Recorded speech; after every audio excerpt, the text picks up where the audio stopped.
I'd like to introduce our next speaker, who is the development engineer for research and development with Heat and Control Incorporated. Can you please put your hands together and give a warm round of applause for Jonathan Kaler? All right, well, thank you so much for a warm welcome. Appreciate that. She said I'm Jonathan Kaler.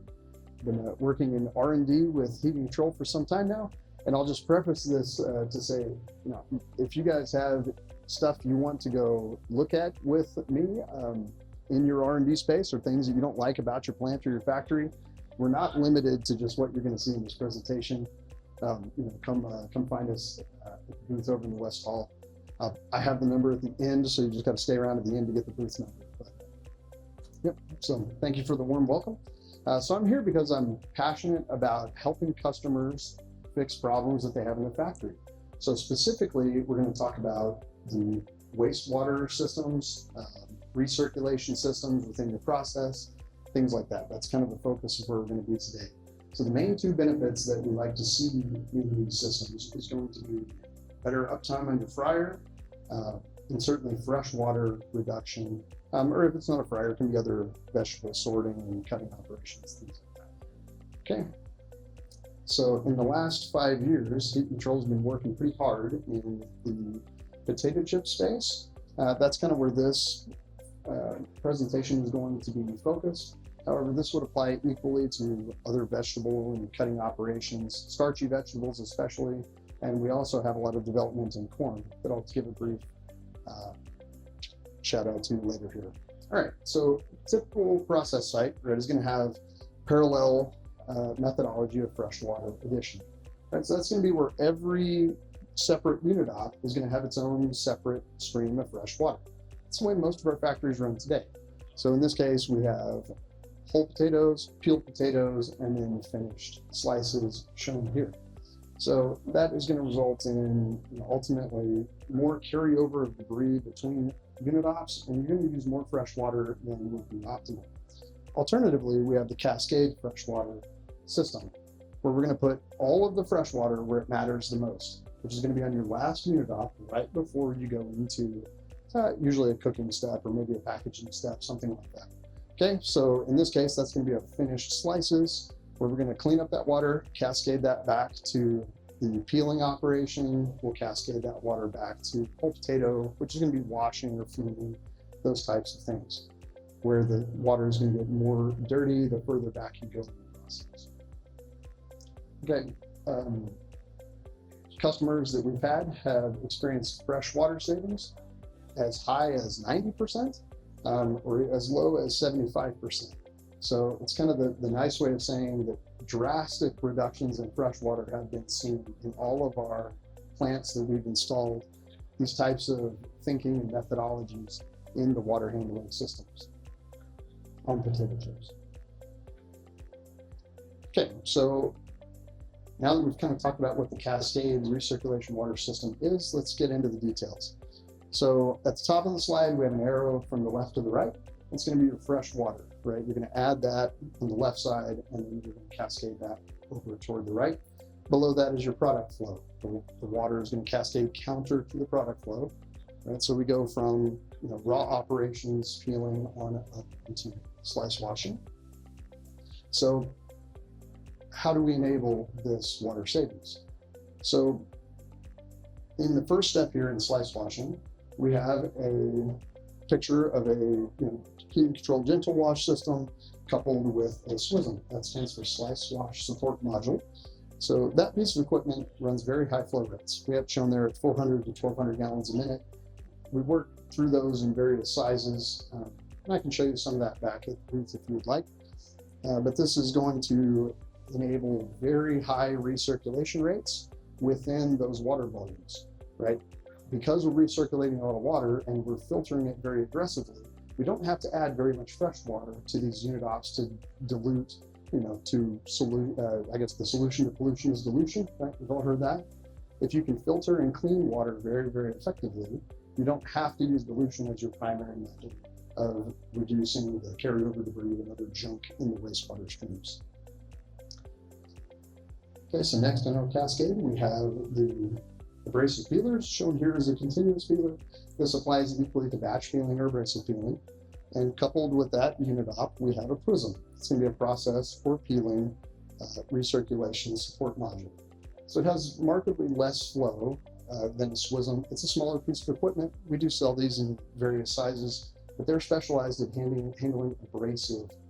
So in peeling, you can imagine there's always dirt and rocks and things like that comes in on potatoes that we have to handle, right? Otherwise, it'll damage downstream processes and equipment. Okay, so our waste streams, we're going to combine them. We're going to take slivers and starch from our slice washing. We can combine that if we want to with the starch that comes out of peeling, and we'll send all that back to a starch recovery system.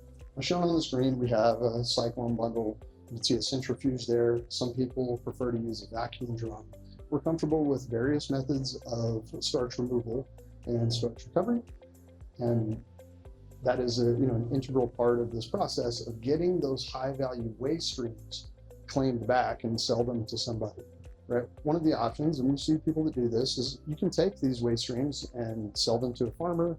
You may even have to pay to dispose of them in a landfill, right? But if we can clean that starch up, there's buyers all over the world, certainly many in North America, that are willing to pay top dollar for that starch, right? It's just extra money we can get back. And all of these systems that I'm talking about are very good at separating starch out of processed water efficiently. Okay. All right, so as we go down the cascade here, eventually we end up in the raw processing area. So you can see on the far right side of the slide, we're going to have things like rock removers, sand separators, whole potato flumes, all the stuff that tends to be very dirty and handles a lot of grit and a lot of dirt. So you may actually choose to add a prism over in this process area for the sole purpose of removing the grit and abrasive out of those loops to prolong the life of the pumps and the pipes and the valves and the bearings and all the things that any of us in maintenance have had to deal with breaking over time due to abrasive damage. So as I said, wastewater is kind of the last step on the trip through the cascade.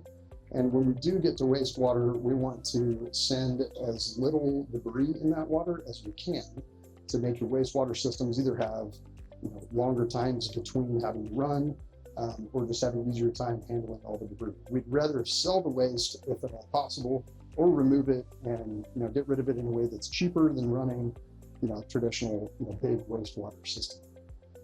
So when we get to other waste streams that we're comfortable with, we'll talk a little bit about whole potato handling. So anytime we have whole potatoes, sometimes they're bad, they might be rotten, they might be hollow, things like that, and we need to get rid of them. We're comfortable with using those to put them through a BPEX disintegrator, maybe a Hobart disposer. There's many options for handling whole potatoes to get the value back out of that starch, which is usually going to net you more money than just selling them as animal food. Just something to consider that we're comfortable with here.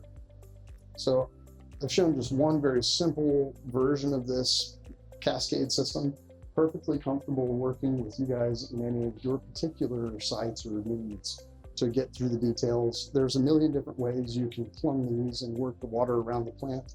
And optimizing is what I do for a living, and helping people work with these systems. The last point I want to bring up is talking about defoamer. If anybody, anybody here use process aids? Anybody? Show of hands. Anybody hate them? Show of hands. No. They're a necessary thing in the industry. Defoamer in particular is very expensive. It doesn't taste good. Don't ask me how I know. It's one of these kind of things. So we have a proprietary system that we've developed for managing defoamer very effectively. And in general, we've seen about a 50% reduction in the need for defoamer in any of these given processes using this system. So if you want to know more about that, come find me at the e-booth. So now that we've gone through kind of what a cascade is and a little bit of how it works, I'm going to get into the machines themselves. So we're going to start with the red arrow. That's water coming from the process, and this is a SWISM that we're looking at. So this will typically be for your large flow slice washing operations. So we're going to go through a piece of equipment called a clean flow. Clean flow is a hydrosieve. It's in a cylinder, has an auger in the middle, and it's a big filter. that has the ability to break down whole potatoes or chunks of potato, anything that gets into the inlet, and reduce it in size small enough to where we can pump it and get rid of it later.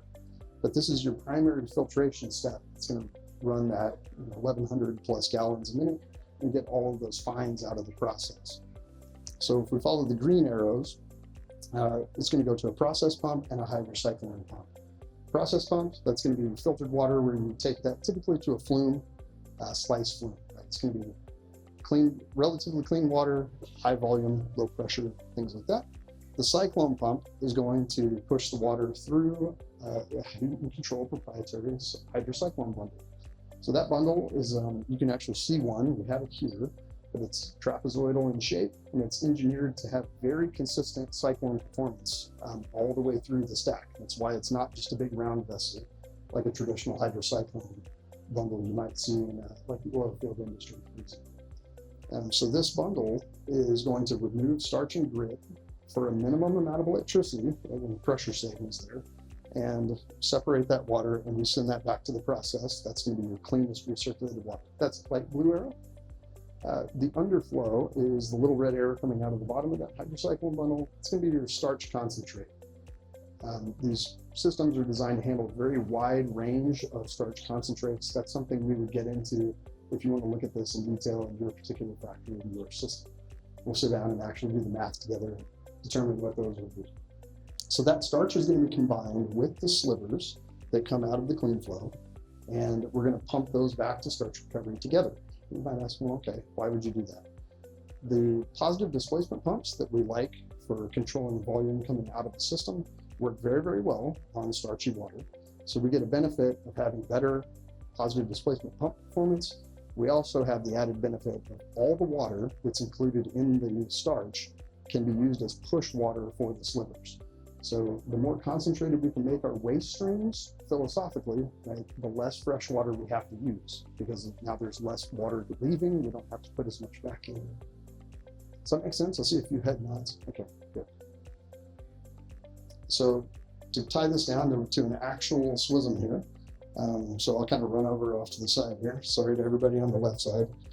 So this is a pebble trap here. It's a little bit hard to see. That's going to be what removes the majority of any sand or grit or things that might get up into the system and cause any damage in the downstream operations while remaining active enough for the slivers to stay in train. Okay, so that's kind of your first line of protection. Then we send that water through the clean flow, which you can see it's a big cylinder over there on the side. And the water is going to continue around to the pair of pumps shown there in blue. You can see the process pump is the first one that's on top. Hydrocyclone pump is the second one that's up on the bottom. And the water is going to go up into the hydrocyclone bundle where it gets its separation step, loses all the starch and grit. And then out of the top of that cyclone bundle is where the water goes back out to your process. All right, so shown here is an example in a factory. So this is a heating controlled gentle wash slice washer. Underneath it, you can see is a SWISM parked down there, actually completely underneath the slice washer. And the slicers, that's the first step in the process. We're going to drop the slices into a flume. They go through the gentle wash and then de-water into a big tank where they get rinsed with first hydrocyclone top water and then fresh water before they get dried and sent into the fryer. So this system is just one way that a SWISM can be bought. It's as a skid.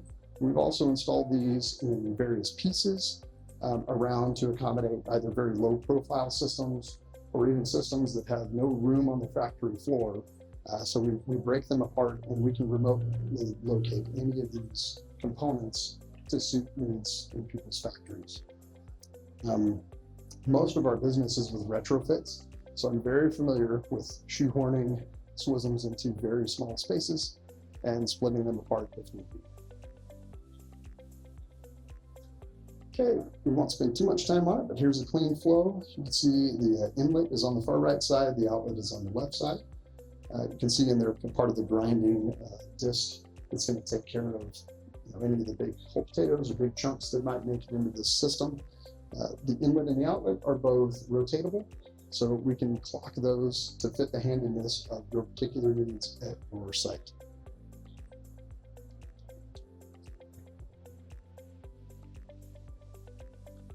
Hydrocyclone bundles come in many different shapes and sizes. We have here shown from a 4 round hydrocyclone bundle all the way up to an 8x8. They all use the same heating control proprietary cyclones. They're optimized for separating potato starch. It just so happens that they're also very effective at separating sand and silt. Okay.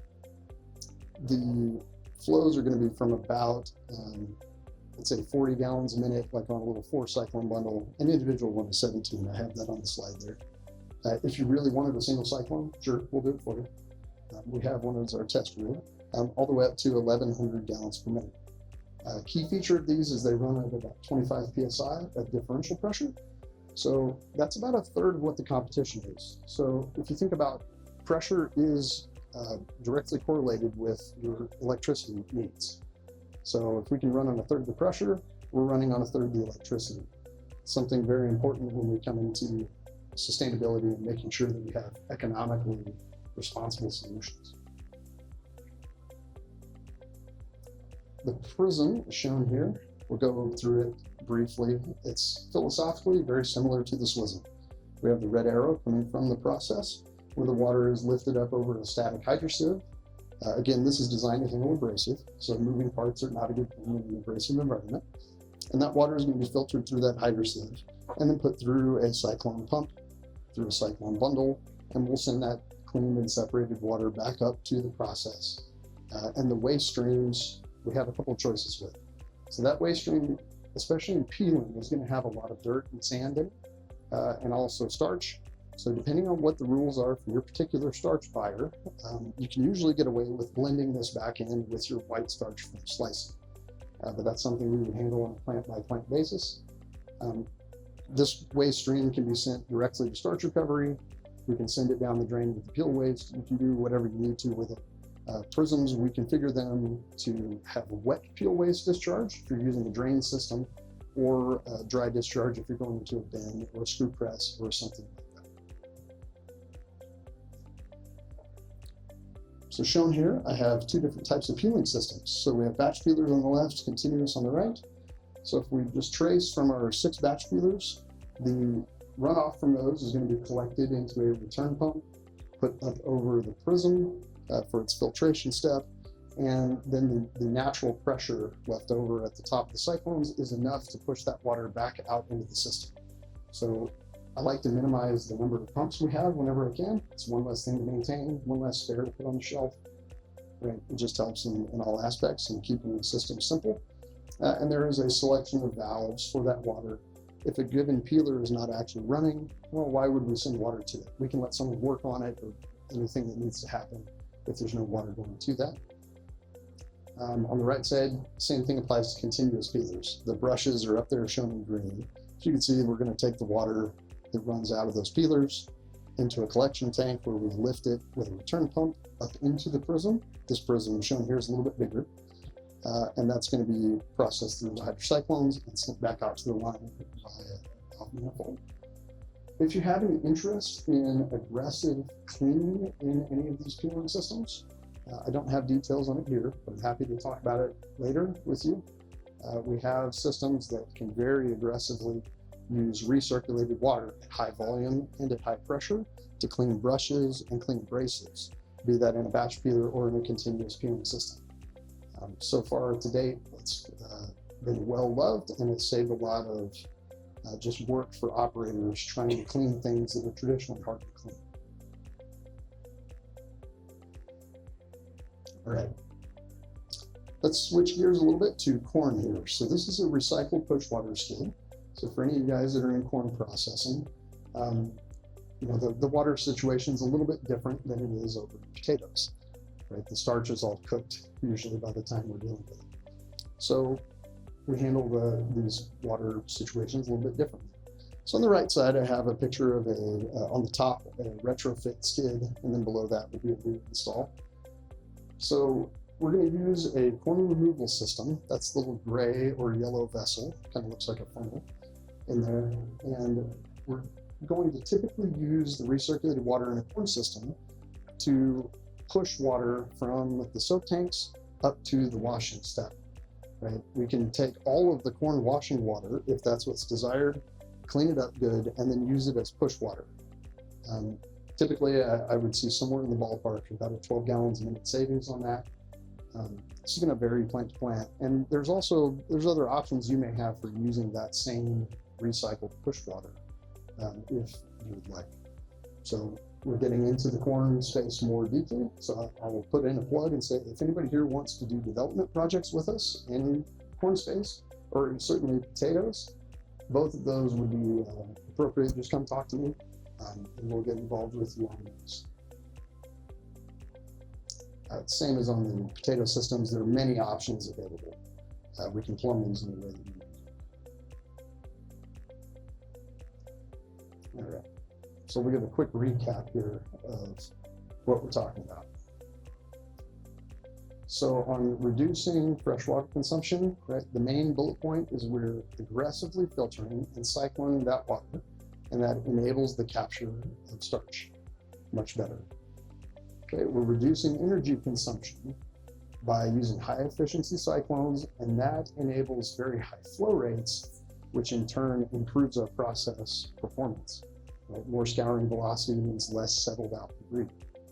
So longer production runs between our sanitation cycles, that's enabled by reducing the contamination carryover from step to step, and we're doing that by more effective washing between the steps. Also happens that managing foam well reduces carryover. So sanitation is something we haven't talked about as much, but all these systems are designed to be clean in place. We like enclosed systems wherever possible. Just dump the chemicals in and hit the button. It goes through a sequence of sanitation. So this tends to be much better for consistency from sanitation to sanitation, and it's also nicer on the operators. They just have less manual labor. So thank you very much for your time.